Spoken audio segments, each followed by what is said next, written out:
Saudações a todos, meu nome é La Trindade, esse é o Resenha Oculta e hoje nós vamos falar sobre o Everlasting Egypt, Kemetic Rituals for the Gods, ou Para Sempre Egito, Rituais Keméticos para os Deuses, do Richard Rade. Esse livro contém, segundo a Amazon, tem essa versão em Kindle aqui, tá? Então assim, na Amazon está dizendo que a versão impressa, né, tem 758 páginas ou algo assim. Então, bastante, né, grosso o livro. Foi publicado no ano de 2018 pela iUniverse. Ele tem aqui, esse livro ele tem uma divisão assim, ó, de introdução, rituais para os Netzeru. E aí vem vários rituais aqui para diversos Netzeru diferentes, para vários deuses, né, Amun, Anpu, Osir, Bastet, Derut, Reka, Hnum, Maat, Min, Monto e por aí vai. Em seguida tem os festivais anuais, os rituais dos festivais anuais e os rituais mensais, lunares, tá? Então assim, ele não tem uma divisão assim em números, então às vezes fica meio confuso de falar, são tantos capítulos. Então tem três aspectos principais: os rituais para os Netzeru, os rituais anuais e os rituais lunares, ok? Essa é a divisão do livro. Então vamos botar aí como se fosse três grandes partes assim principais. Então, bom, a gente já vai começar, mas antes, né, se você puder e quiser contribuir com o canal, você pode fazer uma doação através da nossa chave Pix, que vai estar aí na descrição ou na primeira, né, no primeiro comentário aí. Doações são sempre bem-vindas. Você pode também colaborar através de um like, através de um compartilhamento para uma pessoa que você saiba que gosta do tema, do quemetismo, né, do Egito Antigo e de tudo isso. E um comentário também, você pode botar em um Emhotep, né, que é uma maneira de dizer que você esteja em paz, né, na forma da saudação antiga do Egito, né. Enfim, ou qualquer coisa que você queira escrever, né, sempre ajuda bastante. Se você tiver alguma dúvida, escreva também, porque eu tenho pego as perguntas que vocês fazem e colocado lá respondido lá no Instagram, tá? Então eu tenho feito esse trabalho também, porque aí as respostas são mais completas e etc. E o pessoal tem respondido legal, assim, tem gostado dessa forma da gente interagir mais, né? Para além aqui da formalidade, entre aspas, da resenha. Então se você tiver alguma pergunta e eu não responder nas mensagens aí, né, talvez a sua pergunta vai lá pro Instagram e eu vou responder lá. Então me segue lá, caso queira me seguir, né? O arroba vai estar aí, que é o Aranhangá, né? Mas vai estar escrito aí para você me seguir lá, meus contatos também, etc, para trabalhos, oráculos e tudo mais. Então vamos começar a falar desse livro aqui. Esse livro que é uma continuidade da resenha anterior. Eles são livros independentes, tá? Mas esse livro foi lançado depois do livro que eu fiz a resenha anterior do Richard Rade, que é o o Eternal Egypt, né? Egito Eterno. O Egito Eterno foi o antes, e esse aqui é o Everlasting Egypt, que é o para sempre Egito. Não numa tradução livre, é que essas palavras forever, eternal, everlasting são muito parecidas quando traduzidas para o português. A língua inglesa tem umas variantes aí, mais sutilezas nessa palavra, mas enfim, isso aqui é detalhe, né? Então vamos começar. Bom, no forward, os editores, né, deixam aqui esclarecido que o autor, o Richard Rade, ele partiu para além, né? Ele morreu em 2015. E aí o que ele fez? Pouco antes de morrer, ele deixou algumas anotações sobre inclusões e correções que deveriam ser feitas dos manuscritos lá dos livros, do livro anterior e etc. De coisas dos rituais e tudo mais. Porque lembrando, né, o que ele fez? Ele pegou as coisas que ele tinha estruturado no Temple of Ra, né, que é o templo de Ra, que é o templo egípcio que ele criou, que é médico, e ele transformou isso em livros, né? Então esses livros aqui são resultado desses trabalhos que eles criaram e desenvolveram lá no templo de Ra. E aí ele deixou algumas anotações sobre correções, etc. Então aqui os editores estão explicando que algumas dessas coisas foram feitas. Na introdução ele vem falando que esse livro objetiva ser um livro reconstrucionista, então a gente nunca pode esquecer daquele detalhe, né? A gente está falando de quemetismo, e o quemetismo sempre vai se basear no quê? Egiptologia e arqueologia, ok? Então, as fontes, né, científicas e primárias lá do Antigo Egito vão ser consultadas para que se reestruture as coisas modernamente. Então, não há invencionice, né? Há, no máximo, uma adaptação de coisas que a gente não pode, às vezes, fazer nos dias de hoje por uma série de fatores, né? Para uma questão de distância temporal, política, social e às vezes até geográfica e literal, por exemplo. Por exemplo, tem frutas que existem no Egito que não existem no resto do mundo. Então algumas coisas são naturalmente adaptadas. Você não vai deixar de fazer um determinado ritual porque você de repente não tem uma tâmara, né? Porque a gente sabe que mesmo naquela época os deuses eles foram cultuados inclusive na Europa, né? Ísis, por exemplo, foi cultuada na Inglaterra. Bes, por exemplo, né? Ibiza recebe o nome de Ibiza lá na Espanha, né? Por causa do deus Bes, né? Que é aquele deus anão. Então assim, vê-se nisso a influência, né? Os gregos cultuavam Ísis também, a maneira deles, né? Anubis foi cultuado também na Grécia e tudo, na forma de Hermanubis, né, que é uma fusão de Hermes com Anubis. Então assim, a gente tem, mesmo na antiguidade, a gente tem essa relação globalizada, internacionalizada do culto aos deuses egípcios, né? Os egípcios eles não eram muito chegados a modificar as próprias coisas deles, mas os deuses, né, quando cultuados por outros indivíduos, eles naturalmente recebiam adaptações em função, né, disso tudo que eu falei. A mesma coisa a gente faz hoje, né? A gente vai ter que, em determinados momentos, adaptar determinadas coisas porque não fazem parte da nossa realidade. Então, isso não invalida, né, o trabalho do quemetista, né, moderno, do reconstrucionista, mas explica algumas coisas. E aí ele fala aqui daquilo que eu citei lá, que a gente não tem que ficar sempre, no outro vídeo, que a gente tem que ficar se baseando e achando que todo templo do Antigo Egito era um templo gigantesco, tal como esses templos mais famosos, né?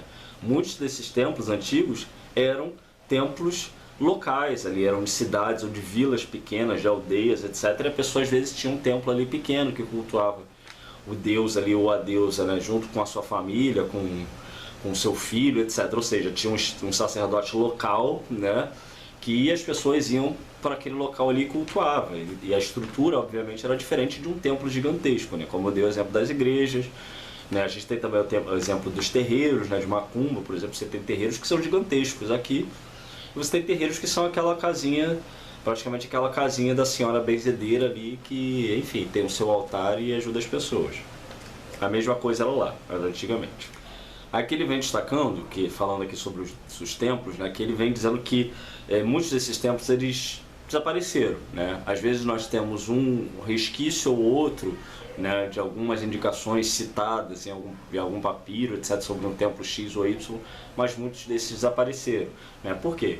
Por causa do tempo, por causa do abandono, por causa dos cristãos, por causa dos muçulmanos, né, que destruíam as coisas, etc. Então assim, mas alguns desses a gente ainda tem preservados, né? Porque ficaram escondidos ou ficaram soterrados ali na areia, etc. Por uma série de fatores, alguns outros permaneceram. Aí ele dá os exemplos aqui, né?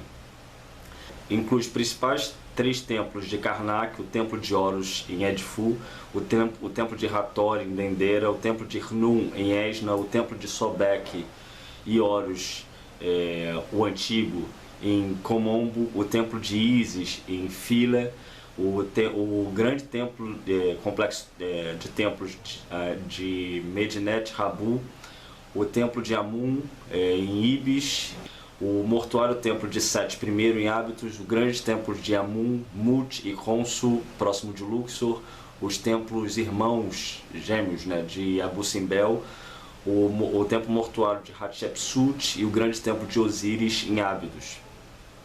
Essa é uma lista parcial de exemplos, né, de templos que contém textos hieroglíficos de importância para o reconstrucionismo quemético nos dias de hoje.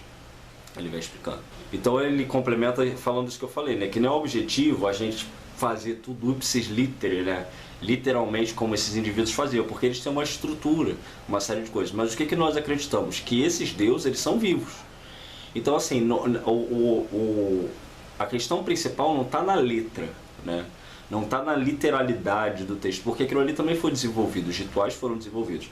A questão toda é, através da ritualística, né, se analisar se de fato você está tendo uma resposta desses seres divinos, né? Então, os rituais, eles objetivam isso. É como a gente vê, por exemplo, no candomblé. O candomblé ele é uma espécie de reconstrucionismo das religiões africanas, né, ali da Nigéria, Congo e tudo mais. Ele foi, né, juntou-se todas essas pessoas que foram escravizadas e criaram o candomblé, cada um com a sua nação ali. Então, se você for comparar, por exemplo, o candomblé com as religiões tradicionais africanas, tem muita diferença. Mas o que os une, né? A questão dos orixás. Então, é a mesma coisa no nosso caso. A diferença é que a gente busca ao máximo essa literalidade lá do Egito, né? Buscar essas fontes ao máximo, né? Para adaptar isso para as nossas realidades. Mas sempre que for possível, né? Fazer igualzinho. Porque a gente entende o quê? Se funcionava daquela época do jeito que foi feito, né? Então não tem por que a gente mudar. Agora, se tem coisa que não dá para ser feito, aí a gente adapta. Então, percebe a diferença? Não é fazer do jeito que você quiser, porque o que vale é a intenção. Não é isso, né? É buscar, de fato, fazer como era feito. Se for possível. Se não, adapta uma coisa ou outra, né? Mas o foco tem que ser sempre esse, o da repetição de como era feito. Em todos os textos, rituais e ações, nós usamos as palavras dos rituais antigos. Nós não utilizamos nada de outras religiões ou tradições. Nós fazemos isso porque nós vemos nos rituais antigos e na antiga teologia como completa e inteira, sem a necessidade de importar elementos que não sejam egípcios. Eu quero deixar isso claro, entretanto, que isso não serve para criticar outros que não adoram os nossos deuses com rituais não egípcios, não tradicionais. Nosso caminho é o da reconstrução. Desde que o amor e o respeito motivem os outros a fazer os rituais e adorar os deuses, então isso já vale, né? Já é suficiente. Os deuses podem ser servidos de várias maneiras, ser adorados de várias maneiras. Estou traduzindo aqui simultaneamente, tá? Então por isso que eu estou vendo assim, Paulinho. Ok, esse aqui é o meu altar, dedicado ao Senhor Ganesha. Jai Ganesha Deva. E por quê? Porque esse aqui é meu altar kemético.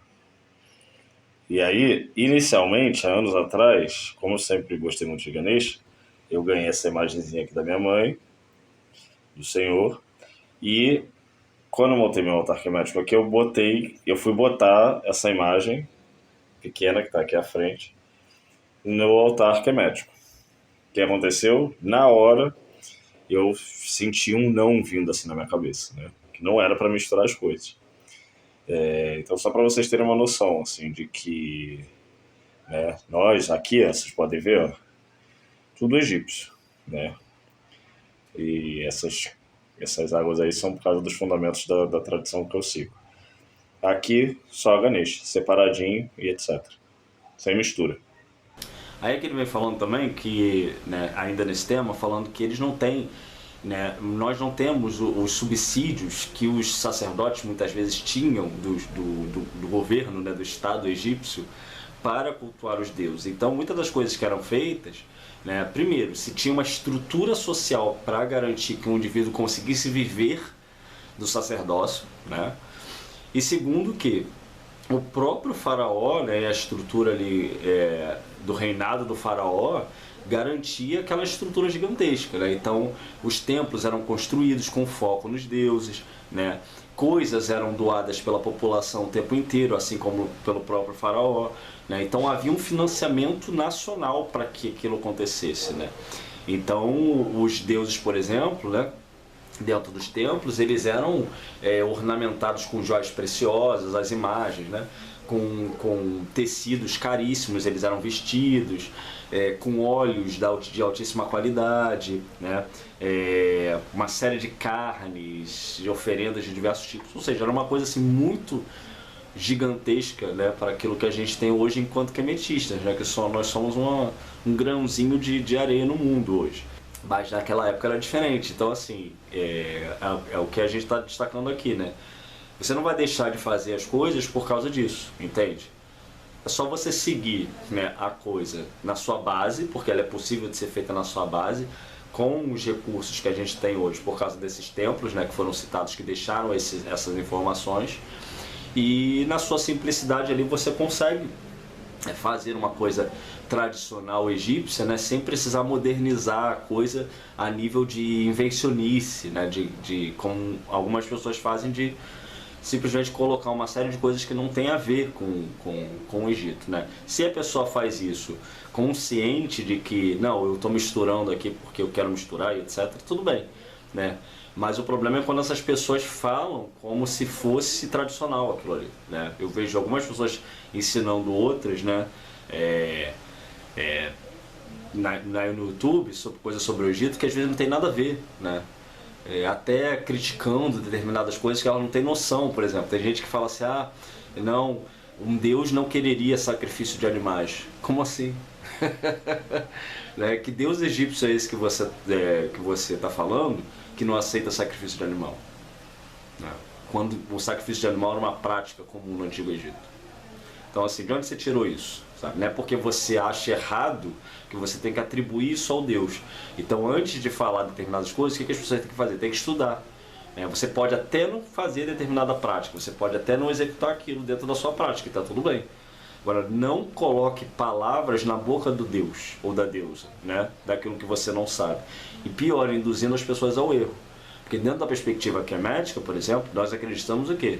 Que todos nós seremos julgados no salão da dupla verdade. Então, se você ficar falando coisas inadequadas, induzindo os outros ao erro, seu coração será pesado no dia do seu julgamento. Então, enfim, e uma das negações lá de Maates tem a ver com isso, né? Não atentei contra os deuses, etc. Então, não fiz fofoca, que tem a ver com tudo isso daí. Aí em seguida ele vem falando assim que nessa coleção, né, de textos, de rituais que ele traz aqui, você encontrará rituais para uma variedade dos deuses principais, né, da maioria dos principais deuses e deusas. Especificamente para aquelas divindades que tiveram seus próprios templos e sacerdotes. Alguns dos deuses apresentados aqui não tiveram templos individuais. Isso significa que nós não temos fontes para escrever os textos que poderiam ser encontrados nas suas paredes. Nesses casos, nós temos que voltar para o protótipo de ritual encontrado nos grandes templos de Karnak e Abydos, um modelo repetido em outros templos através de todo o Egito. Alguns papiros, dado o texto do ritual diário, foram usados também. E aqui eu incluo Berlin Papyrus, né, o ritual de Amenófis I, traduzido por Alan Gardner, o papiro hierático no British Museum, e outros exemplos de textos para o ritual da manhã, que aparecem no ritual religioso de Abydos, transcrito pela Rosalie David. Uma quarta excelente fonte de entendimento para a sequência e tipos de rituais é o da Catharine Eitan, Ancient Egyptian Temple Ritual, Performance, Pattern and Practice. Bom, aí mais uma vez, eu estou traduzindo aqui literalmente. Então assim, o que ele está destacando aqui, né? Só para ficar melhor dito. Que nem todos os deuses tinham seus templos individualizados, ou gigantescos, né? Você pensa assim, tem os deuses principais lá, Osíris, Ísis, né? Ra, né? Horus, Sete e tudo mais. Mas tinha aquelas divindades, né, que muitas das vezes pertenciam, obviamente, ao contexto ali, mas não tinham um culto individualizado, né? Então não tinha uma estrutura gigantesca que pouco deixaram, né, de referências. Por exemplo, Anubis tem uma esposa, né? Mas tem pouquíssimos textos falando sobre essa esposa de Anubis. Não tinha um templo, até onde eu sei, para ela. Tem um texto ou outro falando ali. Entende? Então, assim, como é que estrutura uma coisa dessa? Aí, o que ele vai fazer? Ele vai recorrer, né? Isso é uma coisa que vai estar aqui nesse livro. Então, os rituais apresentados aqui para os deuses, eles são basicamente o mesmo. O que ele vai mudar? Ele vai mudar um detalhe ou outro, por exemplo, algumas questões relativas à oferenda, quando um determinado tipo de oferenda é tabu para uma outra divindade, então ele muda, né? Como, por exemplo, porco, alguns Netzeru não aceitam, outros Netzeru aceitam.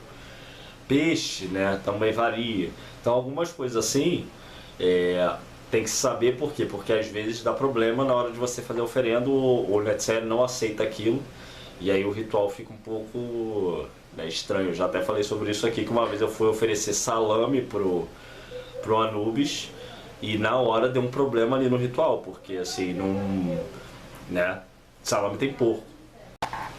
Aí ele complementa aqui, né? Nós também temos as fontes de orações e hinos para alguns desses deuses encontrados em papiros. Em adição, elencamos os vários volumes desses epítetos coletados para cada deus e deusa. Esses trabalhos fornecem uma rica fonte de material para realizar os rituais para esses deuses. Os epítetos representam uma fonte confiável de aprofundamento do entendimento, como viver a experiência da adoração dessas divindades nos tempos antigos. A principal, mas não única fonte para os divinos epítetos são os 8 volumes chamados Lexikon der Ägyptischen Götter und Götterbezeichnungen, ou Dicionário dos Deuses Egípcios e Nomes de Deus, abreviado como LGG. Nesses volumes, os epítetos de cada entidade estão aos milhares. Os nomes dos deuses também, como os epítetos por si, são escritos em hieróglifos, e a fonte de cada epíteto é providenciada, é dada, né? Em nosso trabalho de construir um ritual para um deus, nós incluímos apenas aqueles epítetos encontrados nas fontes ancestrais. A grande riqueza de epítetos mostra um facetado aspecto da natureza dos deuses. Então, enfim, né, os epítetos, eles vêm, aqui em seguida ele vem falando dos epítetos, né, que vem falando exatamente disso, né? O que o povo acreditava que estava relacionado, né, àquele deus, né, ou àquela deusa, que poderes, que qualidades, né, deveriam ser ressaltadas ou destacadas para que esse deus pudesse prover para aquele fiel, né? Então, por exemplo, quando você fala Ampu Urnetzer, né? Então, Anubis, né? Deus antigo, né? Deus grande, né? Aí tem um sentido de grande, de poderoso, né? Mas também de antigo, né? Enfim, então quando você destaca isso, está ressaltando a força dele, né? O poder. Isso é um epíteto. Então, epítetos são esses complementos, né? Que estão relacionados ao nome daquela divindade, né? Então, isso é muito usado no Egito. Assim. Então, o tempo inteiro você vai ver nos rituais, né?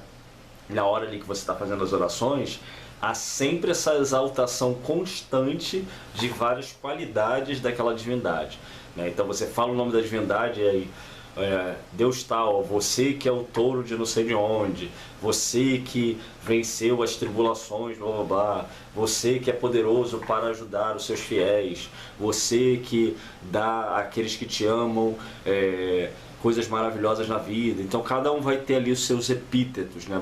E orações relacionadas a isso.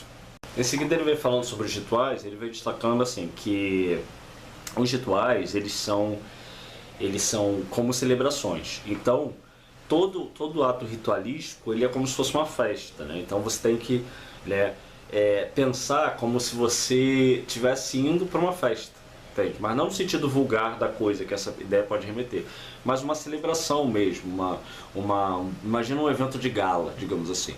Então você tem que ter bem trajado, você tem que estar bem vestido, você tem que estar perfumado, você tem que estar belo, né?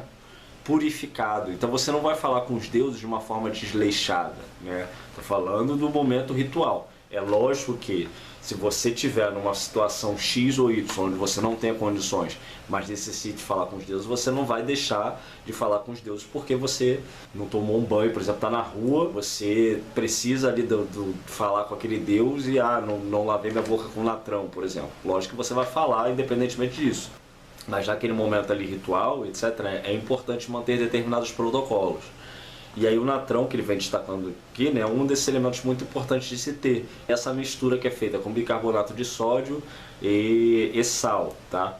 Então algumas pessoas não sabem como fazer, né?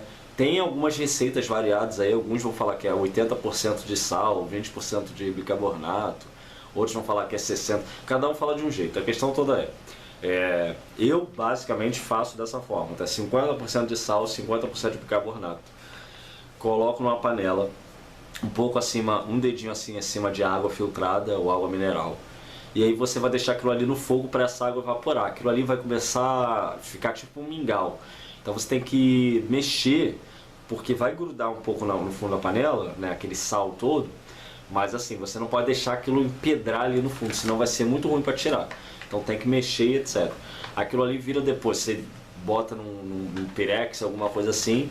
Se você deixar no tempo, tem grande risco de cair um monte de bicho, poeira, etc. Porque eu não sei porquê, das vezes que eu tentei fazer assim, um monte de bicho foi atraído para aquilo ali. Não sei se por causa do reflexo do sol. E inseto, né, eu quero dizer. E aí eu não pude usar porque estava contaminado com esses bichos, né? Porque lembrando que a gente está falando de um elemento de pureza.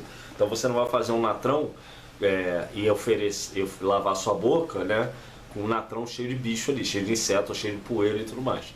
Então é mais indicado, né, você secar esse natrão, né, se for o caso de correr o risco de passar a mesma coisa que eu passei, né, você secar esse natrão no forno, né. Então bota no forno, fica olhando de vez em quando ele estiver bem seco, você tira, depois quebra ou moe ele todo em pó, né, e aí você usa para lavar a boca, para limpar a cabeça, para limpar as genitais, tomar banho, né. Aí cada tradição vai ter uma quantidade indicada, né, mas basicamente esse é o natrão, tá? E aí ele vem destacando aqui também que algumas tradições vão dizer que mulheres menstruadas não podem participar dos rituais, etc. Mas que não há, até onde se sabe, evidência para justificar esse veto. Ele vem destacando que os judeus, né, que tinham esse entendimento e tudo, de que a mulher, quando está menstruada, está impura, mas que os egípcios não, né, em princípio. A vestimenta, né, que você vai usar deve ser de linho ou algodão, não pode ser de coisas derivadas de animais, como lã e etc. Né? Por quê? Porque são consideradas impuras.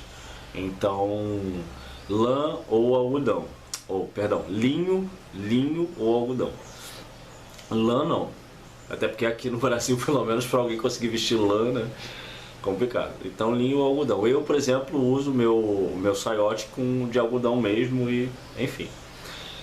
Branco, obviamente. E aí os incensos, né, que você também vai ter que ter. Então aqui a gente está falando dos elementos básicos, tá? Então, a sua vestimenta, né, o natrão, que é para a purificação do seu corpo, da sua boca, e o incenso, né, que é o kife, né, que é um incenso tradicional, mas se você não tiver, né, você faz outros incensos. A questão toda que ele destaca aqui é para tomar cuidado, porque alguns incensos contêm nitrato de potássio e outros contêm fezes de animais, como por exemplo na Índia.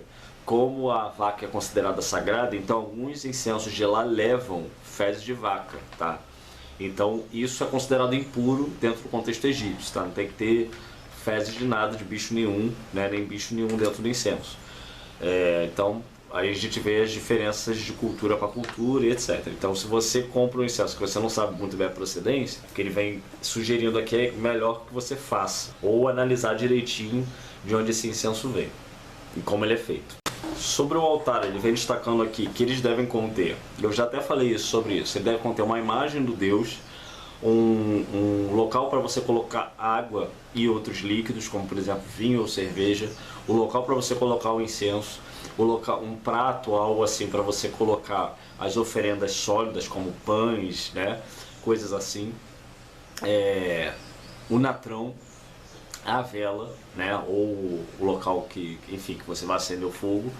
É lógico que assim, conforme a sua prática, etc., algumas coisas podem ser incluídas, por exemplo.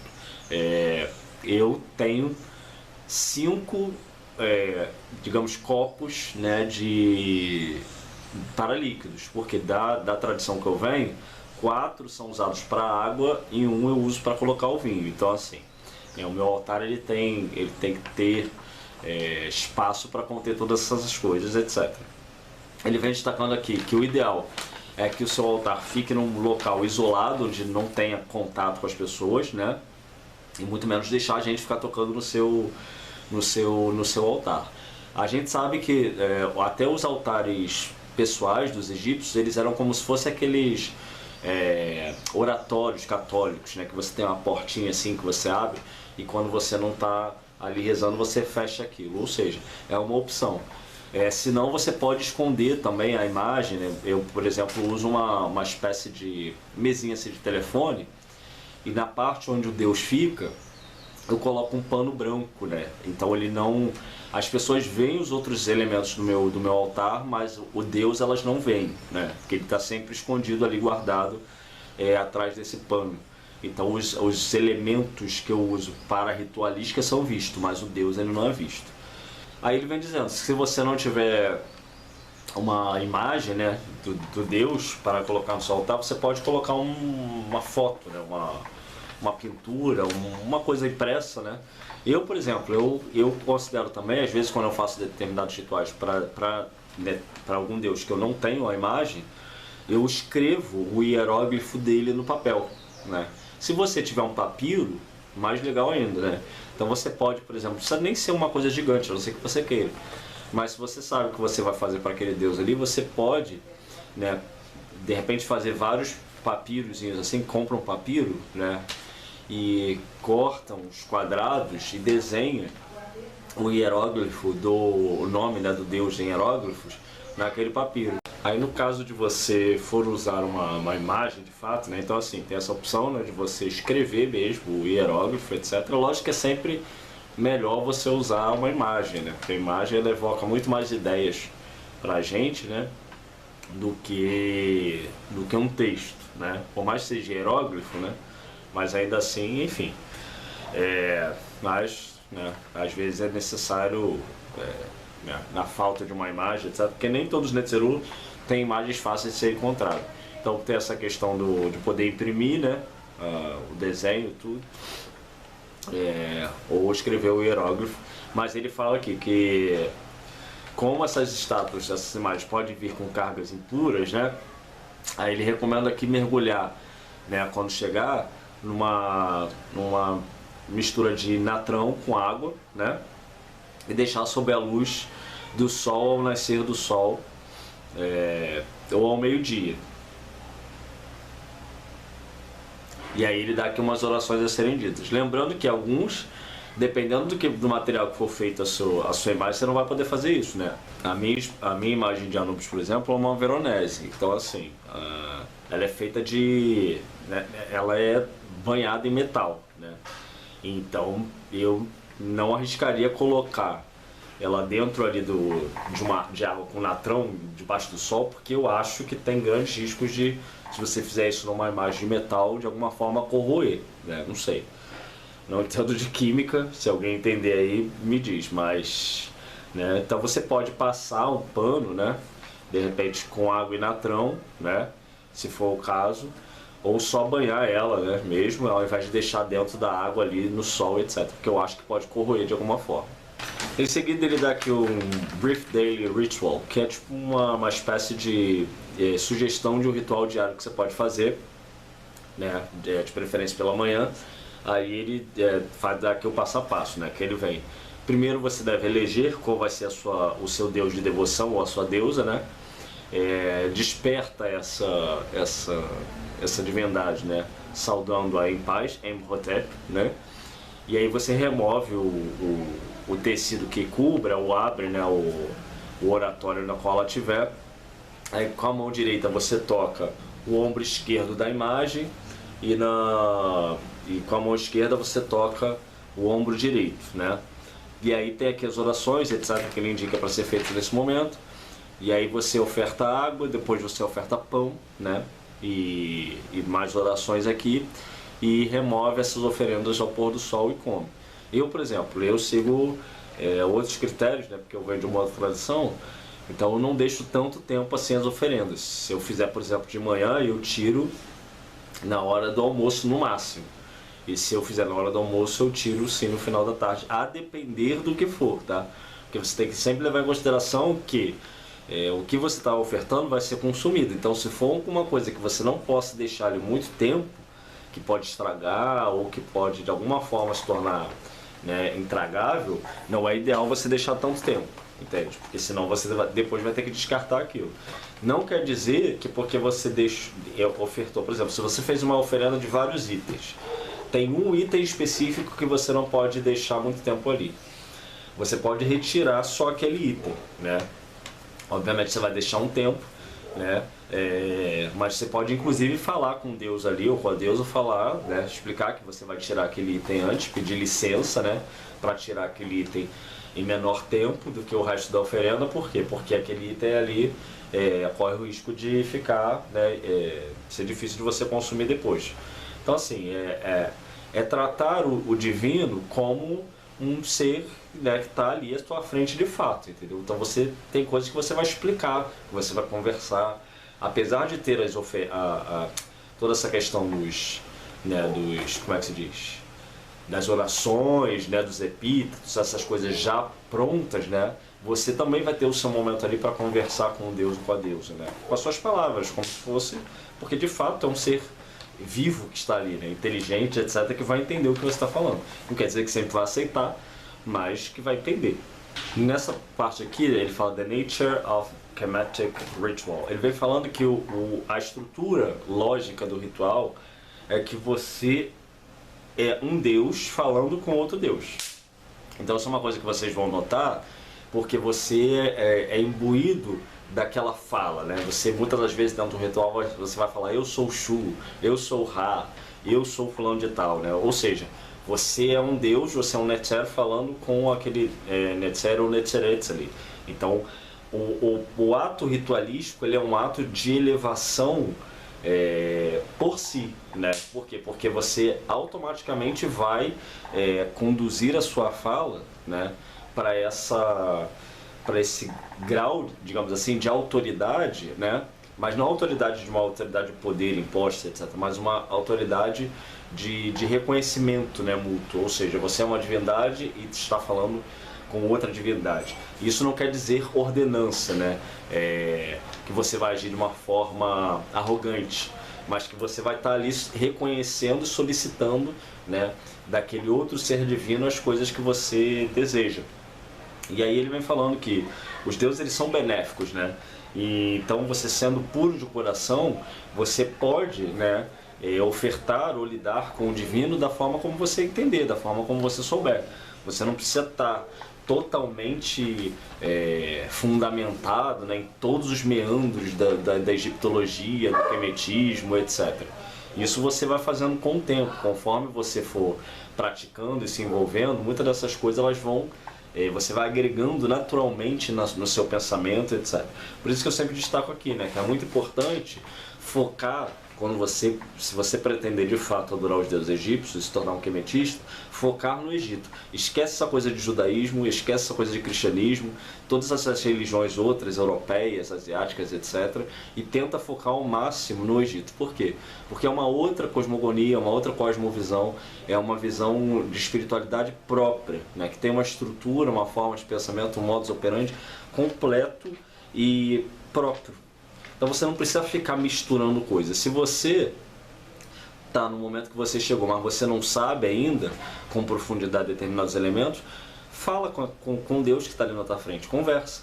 Seja simples, né, como eu falei antes. Você não precisa da complexidade, porque muitas daquelas pessoas não tinham acesso a esses conhecimentos todos e tinham ali contato com os deuses, né? As pessoas em geral eram analfabetas. Se você chegasse uma pessoa lá do Alto Egito e perguntasse o que as pessoas do Baixo Egito sabiam, né, em termos religiosos, muitas vezes eles não iam saber te explicar, né? Por quê? Porque as pessoas mal saíam das suas cidades, muitas vezes, da região ali onde moravam.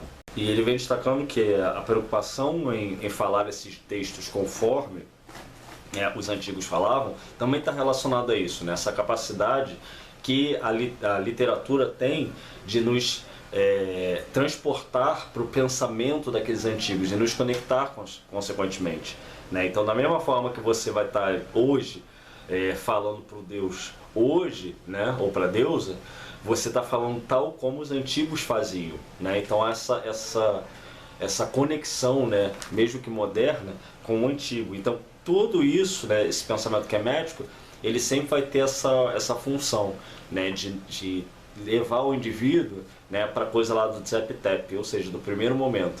A gente poderia dizer que o primeiro momento nosso, moderno, né, antes de ser o Zep-Tep original, lá do começo dos tempos, né, de onde o universo surgiu, é o Zep-Tep com os antigos egípcios, né?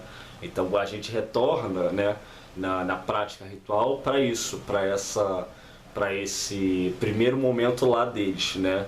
E a partir desse ponto a gente retorna então para o Zep-Tep original, que é o primeiro momento do universo, da criação do mundo.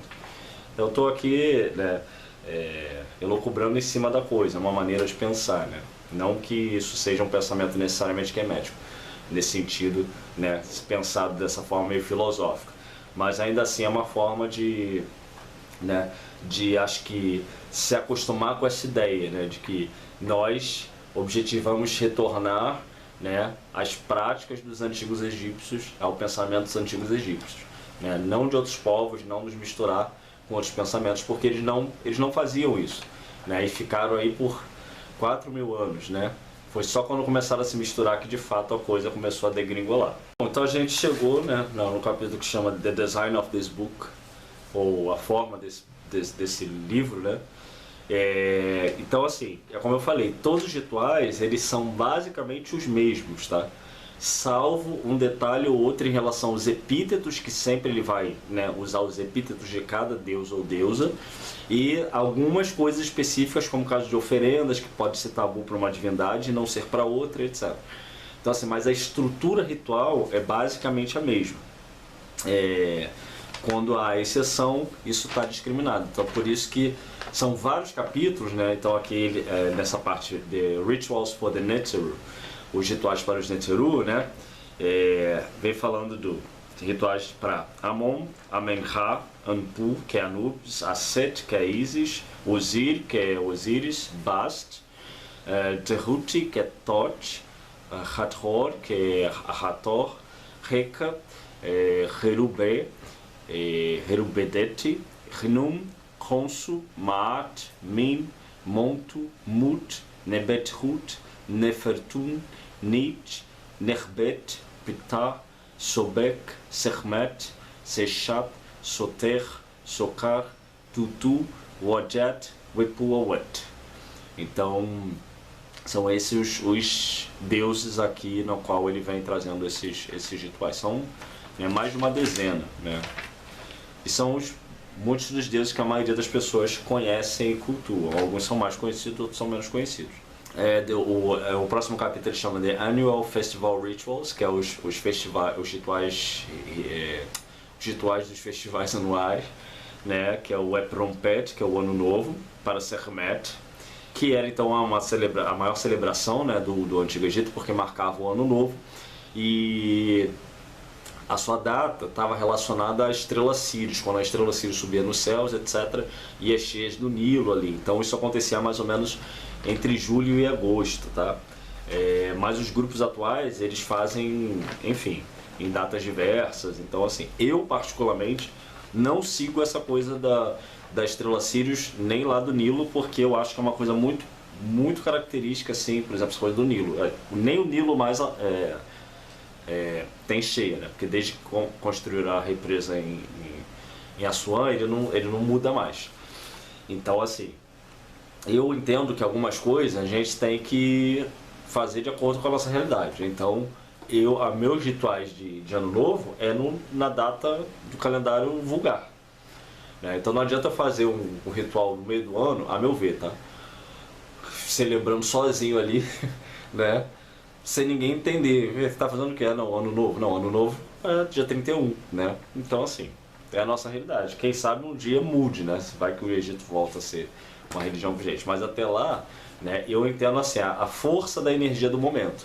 Então, eu acho que aproveitar o momento onde está todo mundo conjugado, com a mente voltada para aquele pensamento de que é ano novo, dia 31 de dezembro, etc. Eu uso essa energia, né, em conjunto com as pessoas. Assim como cada um tem suas crenças, eu uso a minha crença dentro desse contexto, né? E para mim, tá tudo bem dessa forma, sabe? Mas cada um faz de um jeito, tá tudo bem também. Falando, né, que a imagem de Sekhmet é levada para fora do templo, exposta ao sol e etc. E que várias oferendas eram feitas e tudo mais. Aí ele apresenta um texto aqui com 31 pedidos de proteção e abundância, que eram usados lá nos tempos, né, do Egito Antigo, mas que ele adaptou aqui para algumas coisas para o nosso tempo aqui. Então, e um ritual complementar no qual unge, né, os olhos, os ouvidos, a boca, o coração, várias partes do corpo da pessoa, né, pedindo por proteção e afastamento dos mortos, né, que são os encostos, né, para afastar os encostos. E concluir falando sobre a complexidade de adaptar os rituais de fim de ano aos nossos tempos. Em seguida nós temos The Brilliance Festival of the Lights of Nit, os festivais das luzes brilhantes de Nit, né? Nesse ritual, então, as oferendas de vela são dadas, né? E para, dentre outras coisas, fazer com que a luz, né, desse ritual, desse contexto, nos faça despertar para a falsidade da dualidade, né, das divisões entre masculino e feminino e coisas desse tipo. Então, aqui o que se objetiva é que, né, nós nos enxerguemos, né, como seres humanos, né, independentemente de gênero, coisas desse tipo. Aí, aqui, então, Nietzsche, né, é conhecida como uma divindade feminina que muitas vezes age como homem, e também como uma divindade masculina que age como mulher. Então essa coisa da não dualidade, né, o não binarismo do gênero e tudo mais. Para quem acha que isso é uma coisa assim muito moderna, etc., é só ver, por exemplo, e ficar desconfiado, né, achar que estão colocando política no meio do Egito, né. É só ela ver, por exemplo, Hapi, né, que é um dos deuses do Nilo, né, que tem peitos de mulher, por exemplo. É uma divindade masculina com peitos femininos. E tem uma outra divindade que eu não vou lembrar agora quem era, não sei se era Hathor, não lembro, era uma divindade feminina que tem, em alguns contextos ela tem pênis, tá? Então é como se fosse um travesti, né? Então, assim, só para ter noção de que esses conceitos assim, né, de gênero fixos, assim, rígidos, é coisa de cristão e de judeu, né? Aqui no Egito, em muitas das religiões pagãs, né, isso aí não era feito dessa forma. E até modernamente a gente tem noção disso. Por exemplo, uma das figuras mais famosas do ocultismo da modernidade, por exemplo, é o Bafomé. O Bafomé é uma figura totalmente andrógena, né? Cabeça de bode, peito de mulher, pênis, humano e bode ao mesmo tempo, e animal, tem asa, enfim, super andrógeno e por aí vai. O próximo capítulo é Spells for the Reconciliation of the Brother Gods. Então, feitiços para a reconciliação dos deuses irmãos, que pode ser feito depois dos rituais gerais de Horus e Suter, para fazer pedidos, etc. Em seguida, nós temos os mistérios de Osíris. Então ele apresenta aqui um ritual preliminar para os mistérios de Osíris. E na parte 1, no quarto mês da inundação, onde se comemora a morte e o renascimento de Osíris. E aqui são feitos uma série de rituais relembrando essa questão do assassinato de Osíris, né? Então vai incluir aqui o uso de portas falsas, outros indivíduos para participação de ritual, velas, etc. E também uma parte que vai ali incluir reverência aos mortos, né? Então Osíris tem essa relação com os mortos, né? Ele é o senhor, né, do Duat, né? Então, enfim, muitas vezes quando se fala de rituais para Osíris também vai se incluir essa questão de reverência aos mortos e aos ancestrais, tá? Aos Ahu. E depois a gente tem Monthly Lunar Rituals, um ritual para a lua crescente, o quarto crescente, que é para os mortos também, e o modo de prestar oferendas. usando o olho de Horus com areia, né? E o ritual da lua cheia que apresenta o olho de Horus para Thoth, pedindo por vitória e eternidade. E assim a gente conclui. Então, eu espero ter sido claro, né, sobre a natureza desse livro, porque assim, eu falei lá no começo que ele tem 700 e poucas páginas, né? Mas muitas dessas páginas são repetições desses rituais, né, da estrutura básica dos rituais, adaptadas uma coisinha ou outra para todos aqueles deuses que a gente deu a lista aqui. Entendeu? Então, assim, o grande montante do livro é ser uma espécie de grimório mesmo, assim, para você abrir. Por isso que esse é um livro que é mais interessante ter ele físico do que assim no Kindle. Eu acho ruim ter ele no Kindle porque ele é ótimo para você assim abrir ele no ritual, né?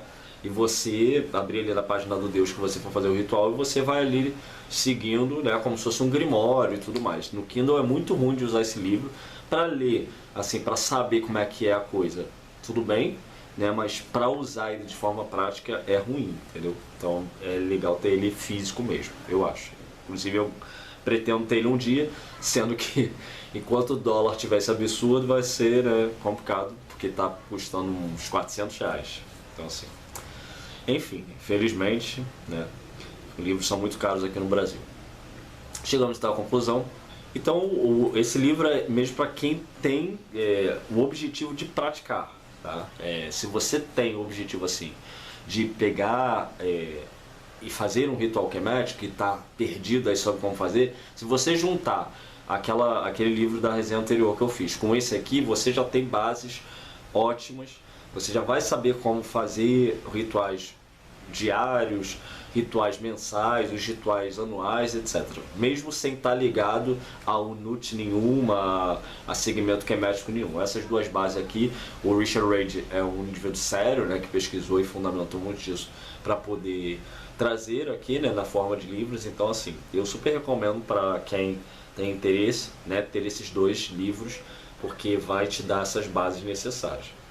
O ponto ruim desse livro é esse, que se você for só curioso, né, você vai ter um livro gigante, né, com uma repetição de vários rituais ali, que são basicamente a mesma coisa, né, porque é só uma adaptaçãozinha ou outra, como eu falei, de um deus ou outro. Às vezes nem tem diferença, só dos epítetos mesmo, porque, enfim, tem deuses que até as oferendas, tudo igual, só muda os epítetos, ok?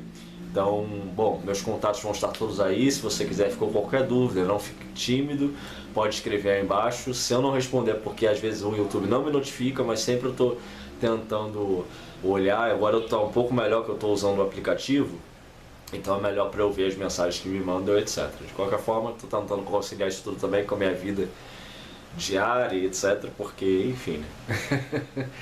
A gente também tem uma vida fora do YouTube. Então qualquer coisa me adiciona lá no Instagram, eu sou uma pessoa acessível, se você me mandar mensagem lá, eu respondo todo mundo, faço vídeo respondendo, etc. Então fica à vontade, tá ok? Te agradeço a paciência, né?